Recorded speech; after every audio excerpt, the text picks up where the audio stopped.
How's it going, everybody? Ooh, let me adjust that audio real quick. All right, well, that looks a little better. I don't want to be shouting at anybody, so apologies for coming off probably super loud. So, it's Tech Support Thursday again, and I actually wanted to get a video recorded on Thursday and actually out to you guys. It was a very, very busy day for me today. Day started early. My youngest son has actually started high school today. So that was, getting up super early and then a busy work day. And then, no homework yet, but it's getting into a new routine from summer being over and, school being in session again. So, with that being said, I want to take you guys through some of the questions that have come through on the channel over the past week or so, answer as many questions as I can, provide some feedback on some stuff, and then from there we'll go forward and talk about some of the things that I'm currently working on and some content that I'll be beginning here very, very shortly. So the first question is for Tech Support Thursday, Ticket 30. Question is, have you ran EBNG or labs on fast servers with NVMe SSDs? The answer to the question is I have. Normally, NVMe SSDs are usually pretty expensive to get high capacity drives, a couple $100 per drive, and there is a noticeable difference. I will be honest with you, there is. However, it depends on what you're trying to do with your lab. If you are looking to do, if you're looking to do to work with a lab, or your lab requires a lot of high-speed read-writes, then it probably would be a good idea for you to do something like that. If you're more like me and you really don't care too much about how quickly the compute works on the read-write, then it probably isn't going to make much of a difference. But if you want to go do it, you can. The Cisco 240M5 that I have right now, it is, I think I can do up to 16 drives, 14 regular hard drive, and then 2 SSDs. It's just one of those things where I haven't pulled the trigger on doing it. And so beyond that, I don't have a ton of experience with it. My personal computer, the Dell XPS 2930 that I'm running on now, has a NVMe SSD. It's an M.2 drive. Both of my kids, my oldest son, and he took an XPS 2940, and he took the guts out of it and built his own computer, and has an M.2 slot as well. And then my youngest has an HP Omen that we got him for Christmas. Or no, wait. Anyway, we bought it not too long ago, a few months ago, I think, for his birthday maybe. But anyway, he's got an SSD drive in his computer.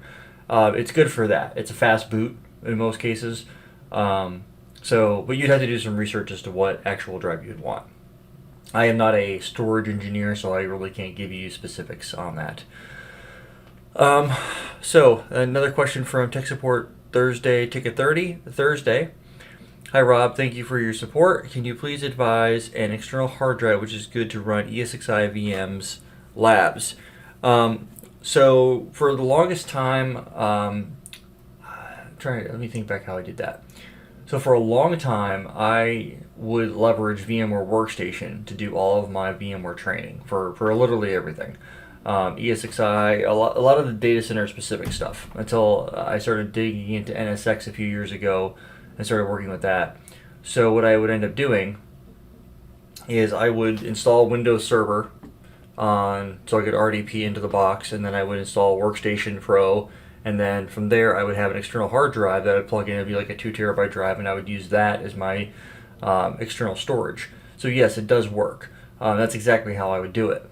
But as time went on and I started digging into more complicated technologies, and I started digging into things like VDI with Horizon View or NSXT and things like that required more horsepower, I realized that going bare metal with it, meaning I would install ESXi and then I would deploy VMs inside of that, gave me a much better resource utilization than VMware Workstation would. And at the moment, I'm trying to think back, it was probably 8 or 9, maybe even 10 VMs running inside a workstation. I would notice that things would start to flake. Like I wouldn't like the VMX file would get hung and stuff like that because it's a lot of virtualization. Right, you got your Windows OS, then you're running Workstation on top of that as a Type 2 hypervisor. Then you're deploying a VM to run a VM inside of a VM. It just was a lot of stuff going on, and it didn't work long term. So I ended up going the other direction with it and going ESXi installing the VMs directly on ESXi, and I've had very, very little issue with that moving forward. So that's actually the direction I would tell you to go, and then just stick in a very large hard drive. I think I have Western Digital Red. I have an 8 terabyte drive in the one server, and between that drive and then my iSCSI QNAP appliance, I've got like 10 terabytes of storage. So more than I'll ever need for the lab. So that's what I would suggest you go do. From Data Center Networking, DCNM, high level overview. Many thanks for the video, much appreciated. One question, where do you get all the images for EVE-NG from? So it's a combination of a couple different things. So some of it is I have a Cisco CCO account through work, and a lot of my images come from there, and a lot of the QCOW2s, and I just rename them as I'm going forward. Or there's that. You could also get CML. If you were to get CML, there's a big, what's the file called?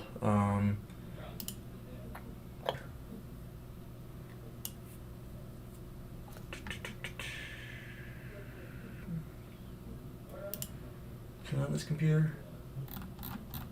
I don't think it's on this computer. I think I have it elsewhere. Let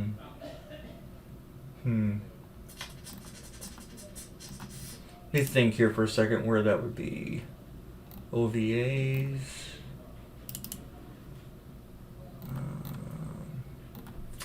Forget the name of the file. What's that called? I found it the other day when I was digging, and it's the there's two files you get with CML. You get a, what do you call it? Do I have it on this computer or is it elsewhere? D drive, CML. Right, okay, so it's the refplat. So it's this file right here. It's this file. If you get this file, you can literally right click here. You can go to show more options. You can go to 7-zip, open archive, and then you go to the viral based images. And then here's all of your images. So if you wanted to download, depending on which version of NSX you want, NXOS, CSR1000V, so on and so forth, ASA, so on and so forth. So if you want to come in here and pull out the XRB, you come in here and you just double click inside of there. Here's your QCOW2 file. So that's another way to do it, and it's a legal download. You just buy access to it and download it, and so you could just extract the file where you want it to go, and that's pretty much it. I mean, it's a pretty straightforward process overall, the way that it works. Hello, Rob. Thank you for the videos. Will you continue Enterprise Lab 1 series? This series is really amazing. And what is your networking training website where I can find all your courses? Okay, so Enterprise Lab 1 is done. I have no intentions of keeping that one going forward, or adding to it, I should say. So one of the things that I definitely would suggest you do if you want to dig into this more is kind of take the flow that I've taken and expand upon it. So I didn't go through every blueprint item. It was more or less to give anybody that wants to get the feel for what the CCIE lab might be like. That's a way to dig into it. So there's that piece that goes along with it. So do I plan on creating more content similar to it? Yes, I do. However, not for right now. That took a little bit to get going and to walk through, but it's one of those things where as time progresses, you'll find that I try to do stuff that's more real world and stuff that you would actually see in production versus doing um, certification specific training. So it's like you'll never, unless I've already got the certification, for example, you'll never see me create content that's specific for a certification, right? So like I won't go unless I hold the certification, like CCIE or CCNP or VCIX or whatever the case might be, BCPs type stuff. If I don't already hold the certification in that particular platform or capability or whatever, you won't see me creating training that's specifically tied to the cert.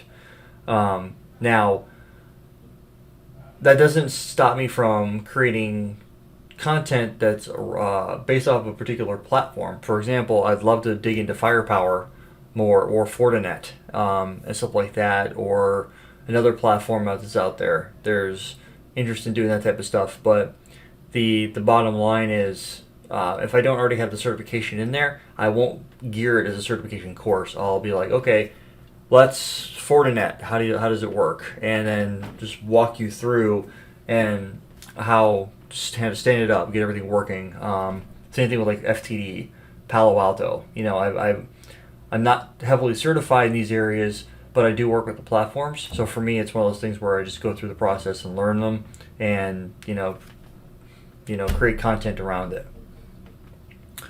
So there was a training website that I had for a while called Simplified Networking, and over a period of time, I decided I played with the idea of doing what they call a paywall, where it would be no different than like a Pluralsight or an INE or a Udemy, where you pay X amount of dollars either per course or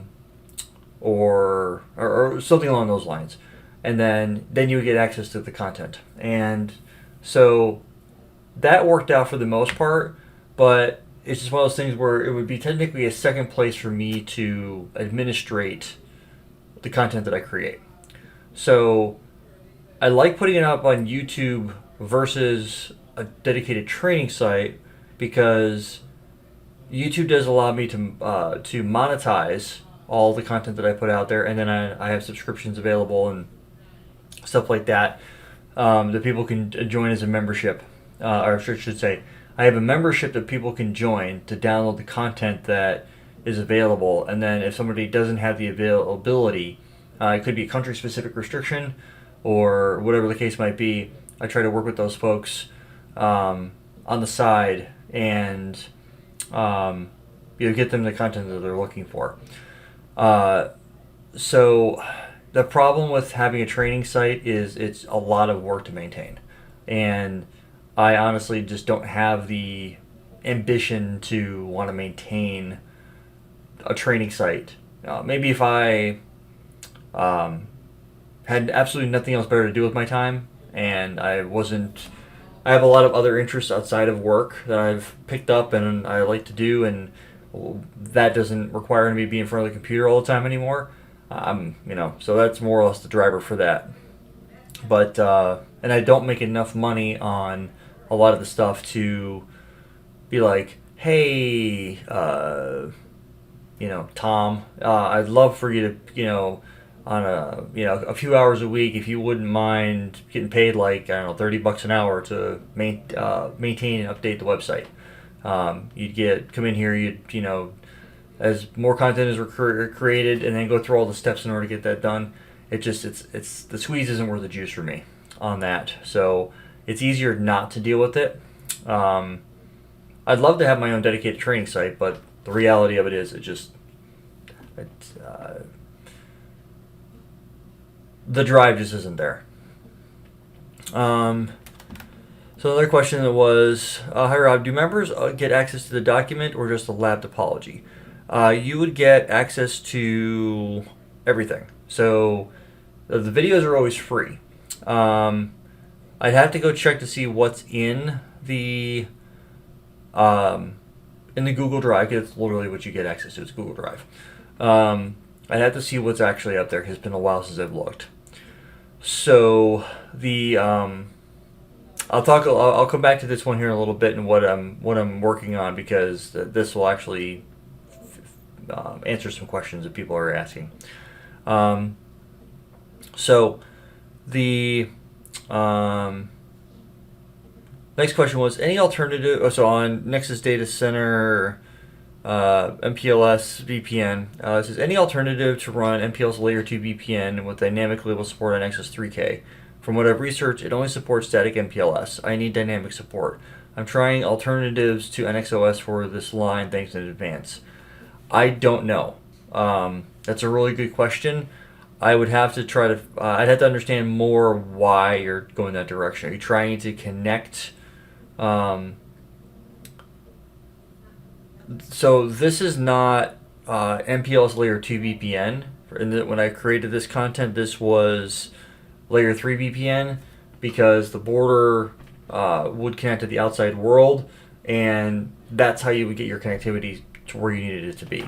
So it wasn't a Layer 2 VPN, it was a Layer 3 VPN to do a routed connectivity from the outside world to a border gateway and then into the VXLAN fabric and be able to connect to what you wanted to. That was the direction I went with that.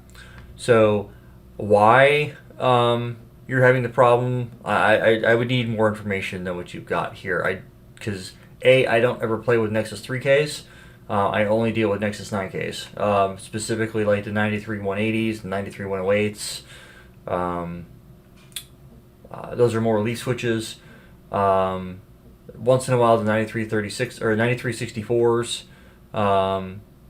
stuff like that, with a spine switch. 93.180s are usually a leaf switch. 9364s usually have 100 gig, where 93.180s usually have 100 gig, but on the right side of the switch for the uplinks, and they have 10, 20, 40 gig downlink. But so yeah, beyond that, I would have to know more information to answer this one. On service provider, MPLS Layer 3 VPN, BGP VPN v4 full mesh config. Sir, may you please post for us the resources and books which you use to study for the CCNP SP core, please? So that was not so that was multiple. That was a combination of multiple. There's I'm trying to think back.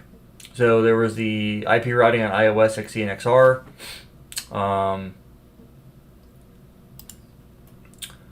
There was all of the INE MPLS VPN videos that I went through. There was the service provider version 4, a comprehensive study guide by Nick Russo. There were several. There wasn't just one. So that's what I did. So I'm going to pause real quick and just put that in real quick.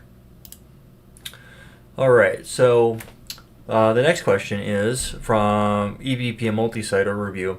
Hi Rob, I have 2 border gateway in each site. Can I make the connection only between the remote sites, or do I need to interconnect the border gateways also with each site? So the way you normally would do this is you would go through and the border gateways, if you need to talk between each site via VXLAN. In other words, you want to do multi-site and you want to stretch a VLAN between 2 different VXLAN fabrics. The border gateways would need to be talking to each other through multi-site mode, and then you would have to extend the VLAN between the 2 sites. There's a couple commands to make that happen. And what that would end up doing is it would allow you to stretch, say, VLAN 10 between DC1 and DC2, and then if for whatever reason you moved a VM from DC1 to DC2, you wouldn't have to re-IP it, and it would still be able to do its encapsulation through VXLAN over the DCI. There's a process for that. It's rather involved, but it can be done. So so can I make the connections only between the remote sites, or do I need to interconnect the border gateway also within each site? So you don't need to connect the border gateways to themselves or to each other. You don't have to do that. What a lot of customers will end up doing is what they call the VPC border gateway, which ends up being the Anycast gateway, where they share a virtual IP address that is shared between the switches. Which, if you deal with VPC on a pair of Nexus switches that are running VXLAN, you have to do this anyway, not specific to the border gateway. But if you do this, you have to whatever the loopback address is that you use as your source interface for the VTEP. So if you type in source interface is loopback 0.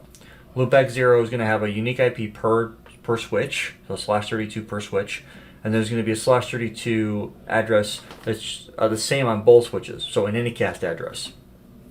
And what you do is when you go under loopback 0, for example, and you type an IP address, say 10.1.1.12 for Nexus 1 and 2, you're going to do a /32, but you're going to tack on the command secondary to do that. And then when you do that, what will end up happening is when the VPC goes through its configuration verification process, what it essentially will do is it'll do a what's the parameters check, whatever they call it, the VPC compatibility guide or compatibility parameter or something like that.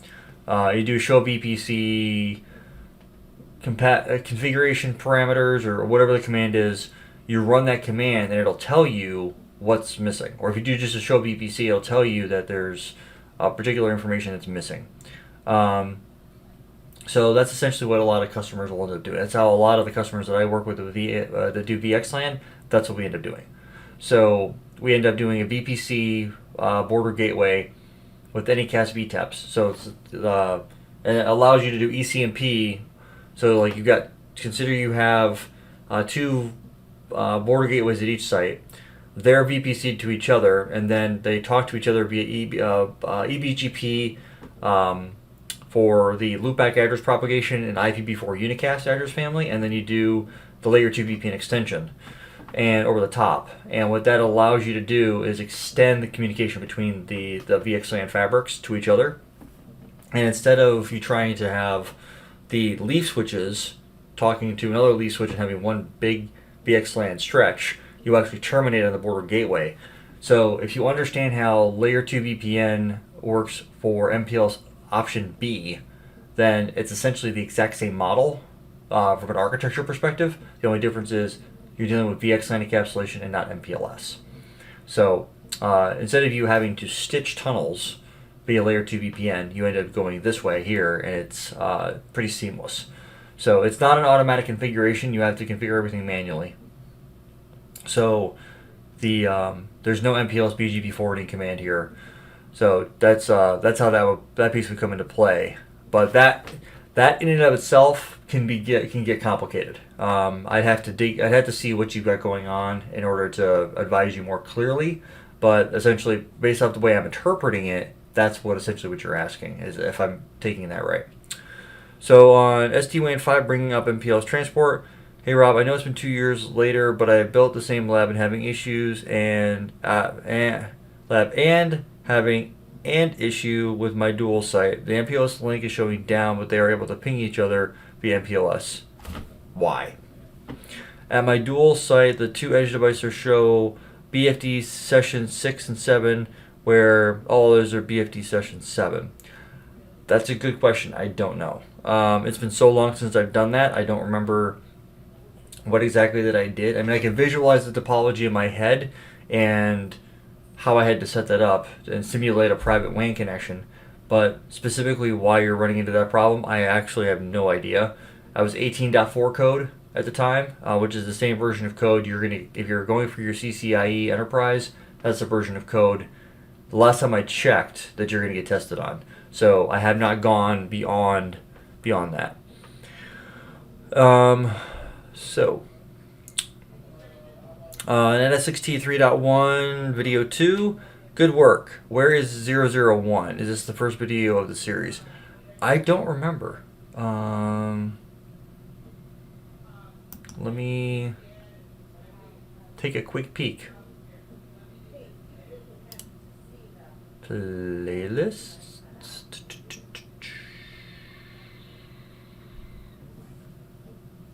Content. Oh, there we go. Playlists. And then NSXT Data Center.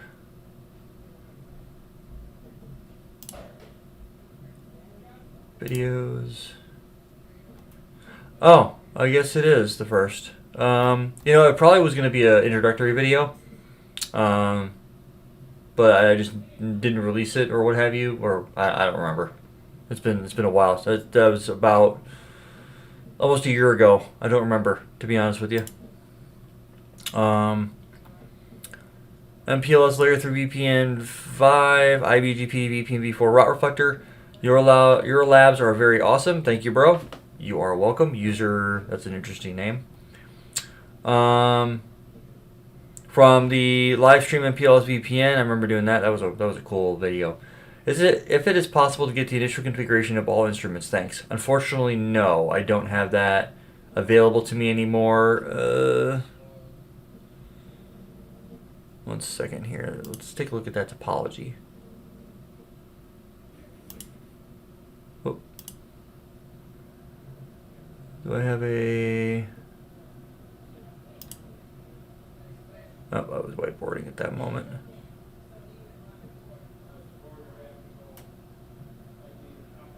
Damn, that guy can talk a lot.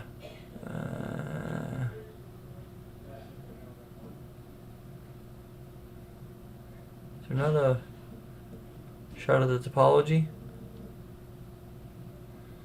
I guess not.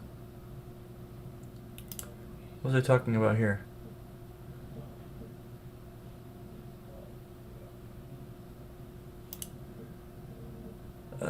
Oh, I remember what I did with this one. Okay, so there is, well, I could give you kind of the what do you call it? The driver behind this. So this was for doing the, there was a topology from Cisco Live that I saw where it was the troubleshooting lab, and this is similar to what they had. So I just kind of built my own version of it. So yeah, I'm not really sure that I don't have any of the original configuration for that. I would have to go look to see if I'd be able to find that. I'll take a look and see what I can find for you. Okay, so SD-WAN 33 VPN aware application aware routing.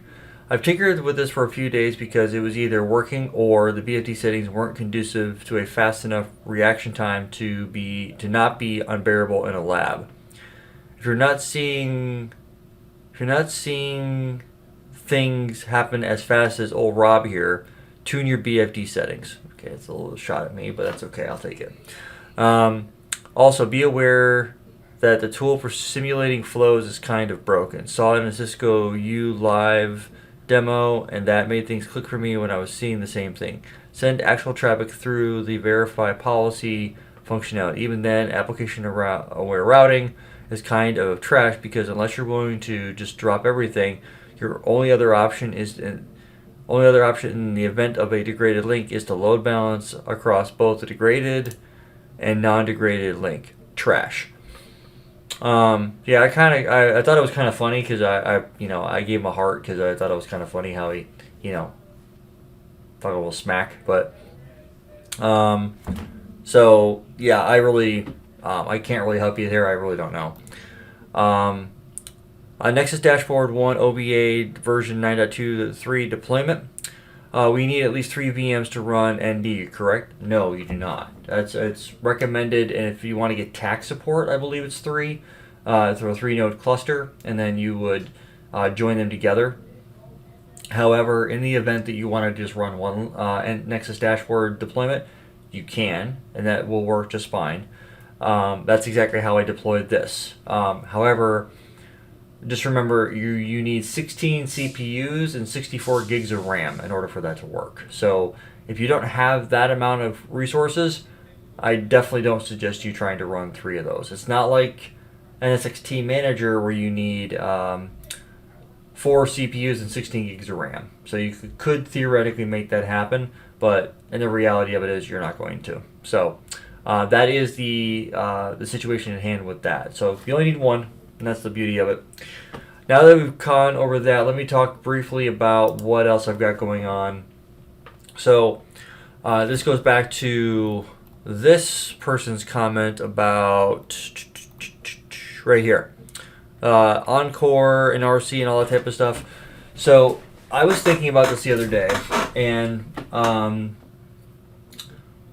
I was looking at it from the perspective of I want to go through and create content, but I wanted it to have a big impact. So I'm a big proponent of creating training content around something that people actually can use. So I know not everybody out there is running VMware NSX. I know that. So in situations like that, when you have situations where you want to provide, I want to create content, but there's probably a very small portion of the actual technical population that is doing the day to day at NSX. The squeeze really isn't worth the juice. So my thought process, and I was over the weekend, and I was up north at with the camper camping with the family, and the actual position I was in, it was like, I don't know, 8 o'clock at night, 8:30 at night. The day was starting to wind down. There's no internet up there like at the actual camper. So if you want internet access to your laptop, you have to turn on your hotspot. And then I have VPN access set up here to the house. So I was VPN'd into the house. I was RDP'd into this computer. I'm a nerd. I have to do that. So as I was sitting there, I was like, okay, I want to start creating training that's going to be useful to folks. So I decided I was going to start from the bottom of Cisco training and work my way up and then out. Meaning I would start from CCNA and I'd work my way up. I'm actually in the process of creating I'm literally taking the blueprint. This is what I'm doing literally right here. I'm taking the blueprint and I'm creating content for all these bullet items. So you can marry it directly to the an exam topic. So if you're like trying to follow the blueprint, my goal is to go through here and for the areas that I am knowledgeable on and can actually technically articulate myself with accurate information, I'm going to do so. Now there are going to be areas that I will not be going into. Specifically when you start getting into like Wi-Fi, I am not a Wi-Fi engineer. I know the basics to how Wi-Fi works, and I understand SSID, the basic service ID. I understand how association works. I understand roaming. You have your VLAN to your AP group to your RF group, and I'm probably already speaking out of term here, but my goal here is to basically go through and break down all of these concepts as if you didn't know anything about networking. So I struggle with that because I do know a lot about networking, and a lot of times it's just I'm very quick on the CLI. I'm used to pattern recognition, so I can look at something and I can go, oh, okay, I'm not learning that. Why am I not learning that? And then I start trying to figure out, okay, what are the pieces that I need to map together in order to make that work, and so that's usually the direction I go. So my goal is to I've taken some notes as to what it is that I want to cover, and I've tried to expand upon what it is that's already in the content. So my goal as we go along, and as you can tell, I've only made it so far. I just started basically doing this. I've got one set of slides built so far, and they're very basic slides. It's just more or less to try to give you a visual, and then I will whiteboard or talk about the technology as I go through. So it won't be, you won't see a ton of text in the slides. It'll be just some short bullet points with some specific information to help define some stuff.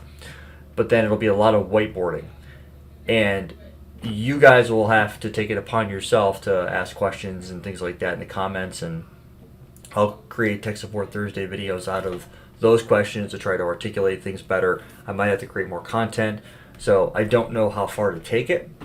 My goal is once I do all of CCNA, and again, when I get down to things like the Wi-Fi pieces that I don't know, like if we talk about describe AP management in this, that shouldn't be too difficult to do. But it says configure the components of a wireless network.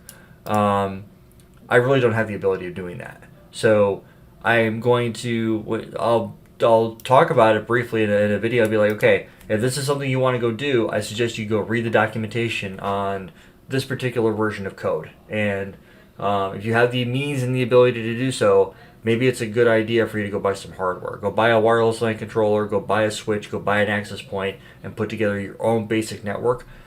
I do have all of the things to do that. I do have a switch that does PoE. I do have access points that I can do that with, and I do have a wireless WLC. I have a 2504 with a 5 AP license on it. So maybe it would behoove me to take the time to go learn how to do that and then actually deploy a wireless network. But like in the short term, that would be like, that would take long. It would take me longer to learn how to do this than it would take me to record this section to go through it. So I also thought about the idea for the things that I don't know about wireless, I'll leave gaps and say, okay, this is a placeholder for this particular video, and then once the video is recorded to the quality that I think it should be recorded to, then I will circle back and I will provide content for that. So, well, I'll cross that bridge when I get there. But I'm planning on doing CCNA, and a lot of the automation and programmability, I'll talk about what they are, but my understanding of them. But I'm going to redirect everybody that's going to watch any of the content on things that I'm not very skilled in to other resources and do your own research to try to figure out what this all means, because I don't want to be the reason why you fail. So one training platform or one direction is not going to be the sole direction you should go. Now, my goal is once I have CCNA all knocked out and I have it completely recorded and uploaded, my intention is to take and go on to Encore. So we're going to pick where CCNA leaves off, so CCNA is here, we're going to pick up Encore and we're going to go work our way up. So we're not going to start back at the bottom. We're going to start here because my assumption is you've already gone through CCNA. You're going to pick up where CCNA left off, and you're going to take that to the next stage. So a very similar way to look at it is if you're in a very high building, some buildings in New York, Chicago, stuff like that I've been to, you might have to go to, say, the 63rd floor or whatever it might be, and the elevator doesn't go all the way up. It's not one elevator all the way to the top. Sometimes you have to get off at a particular floor, walk a little bit to another set of elevators and take that one. That's kind of what I'm doing. Wherever this elevator stops, that's where we pick up at the next one. So what that would mean, and I haven't done any of the detailed a deep dive yet in this, but essentially my goal would be to take Encore and pick up in Encore where we left off in CCNA. So if there's more things to talk about, I will dive into those in more detail. So as you can see, I already started putting in some information on how this would actually come into play and what the capabilities are and what you would need to know deep diving into it. So some of this information is literally coming, and I'm not going to BS anybody here, some of this information is coming directly out of the official certification guide. When I was studying for my recertification for my CCIE, I was going to take the Encore, but then I realized the amount of wireless that I was going to have to go learn, and I felt like I'd have more of a higher chance of success in service provider than I would in Encore, and that's exactly what I did. So I will be going through and walking you through this stuff, but there, again, is going to be multiple resources available to you I suggest you use all of them. So there's Encore. We'll take Encore through. I forget how far that one goes. There's a lot of content in there. There's infrastructure. We'll dive into the more of the complicated stuff. Anything that's more advanced and wireless, I'm not going to dive into.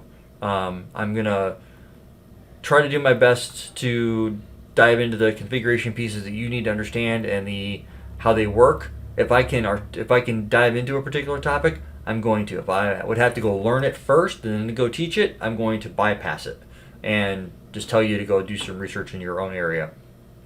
And then once we have this one completely covered, I will dive into an RC where we will be digging into this pretty hardcore. It'll be a lot of there's a lot of troubleshooting. This is like the T-shoot exam for the old CCNP.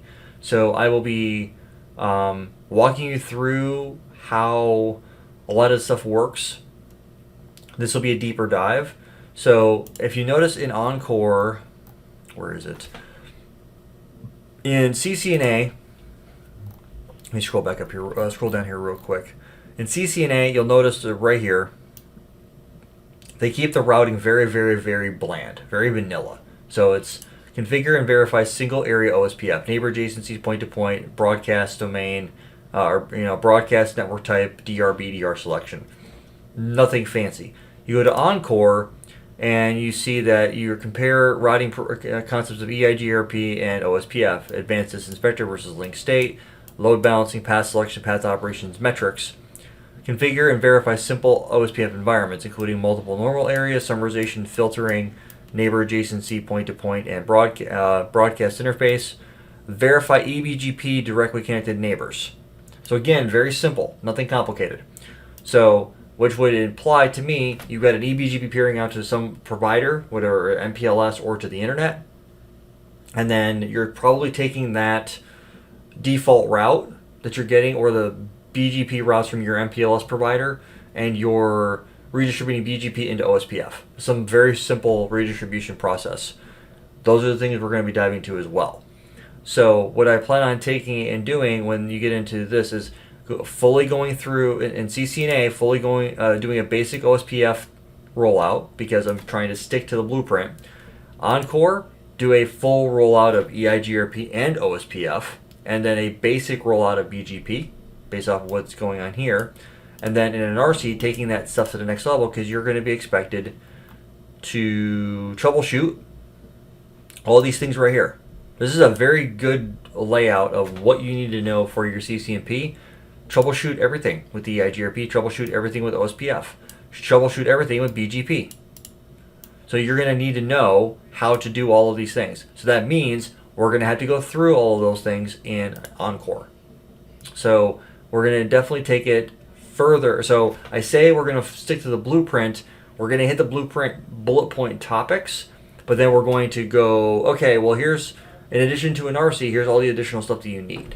So we're going to cover it even though there's no bullet point for it. It still needs to be covered in order for you guys to fully embrace what is going to be covered. So we'll go through all of that. And then there's MPLS VPN, describe MPLS operation. So this is not layer 3 VPN specifically. This is just understanding how label switch router, label distribution protocol, label switching, label switch path, how all these things are come into play. So just the normal, how does communication with inside of an MPLS provider work? Then we'll deploy a layer 3 VPN. Even though it says just describe it, I mean, come on guys. Who just says describe? You're gonna lab it up. And then do DMVPN single hub. And then we'll have to do IPsec, which if you go back to CCNA, I actually am going to go into the, where is it? No, it might not be here. It's probably an Encore. Yes, it's on Encore. We have to go through and deploy this. We're going to deploy GRE over IPsec, which essentially is going to be DMVPN. So GRE over IPsec, and then you add on some capabilities, NHRP specifically, and then you get DMVPN. So we'll take a look at that. We'll talk about Lisp. We'll take a look at what it will take for us to deploy VXLAN and a fairly simple deployment, and get you guys to see what that looks like. I use VXLAN in the data center capacity. where you use BGP as your control plane, which is completely a push model. And then where in SD Access and the for DNA Center and stuff like that, they use Lisp, which is a pull model. Pull the information when you need it, where BGP is a push model. So ironically, I correlate that directly to multicast, where BGP operates like dense mode, send the information everywhere you need it to go, where Lisp acts like a pull model, which is more like sparse mode. Ask for it when you need it. So, and I'll talk more about those in detail. And ironically, when you get into Encore, where did I see it?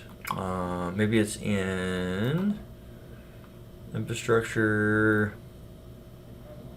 Did I see it here? Yes, right here. Services. PIM. Describe multicast protocols such as PIM and IGMP, Internet Group Messaging Protocol, version 2 and version 3. Guess what we also have to play with? We have to learn about multicast and how that comes into play, and rendezvous points and all the cool stuff that goes along with that. So we're going to have to dive into that as well. It says describe it. So wherever it says describe, we're going to have to dive into the technology to a certain extent, and these are going to be things that you and I are going to have to take a look at. So the main bullet points will be there. I'm mainly going to focus on the routing. If there is a possibility of playing with the wireless as well, I will do that. It probably wouldn't be too difficult to do, but I would have to take my 2504, I'd have to set it up, I'd have to get it connected, go through all of that rigmarole. That is not something I deal with on a regular basis, although it probably wouldn't be such a bad idea. But then, once all of the Encore process is done, we've gone through all this material, and we have a pretty strong understanding of how it all works. As you can see, I was doing a lot of, documentation here and understanding how it all worked. Then we'll take a look at an RC. An RC is going to be a lot of deep diving, and it'll also be, my goal with this is to do my best to try to set up troubleshooting labs, where it'll be like, set up an environment where everything is fully operational, where we'll have to dive into EIGRP, we'll have to dive into OSPF, we'll have to dive into BGP, we'll have to dive into MPLS, we'll have to dive into DMBPN, we'll have to dive into all these different areas and troubleshoot them. Why isn't iOS AAA working with the local database? What are we missing here? Remote access, SNMP v3. So what I think I'm going to do here is I will probably download PRTG, and then I will have it as a management interface. I'll have it connect, and so we can see how that comes into play. Why is it not working the way we expect it to? So an RC seems like it's got a lot of troubleshooting, and then we're going to be diving into those and how they work. So to me, it's CCNA, Encore, and RC, and then I will dive into bringing in some service provider, and we'll dive into like inter-AS MPLS and how that comes into play. So if you guys have an interest in understanding how multiple providers talk to each other and work, we'll cover that as well. But that'll be down the road. So that is essentially the direction I want to go with this, and how I would, if I was going to teach something, how I would go about doing it.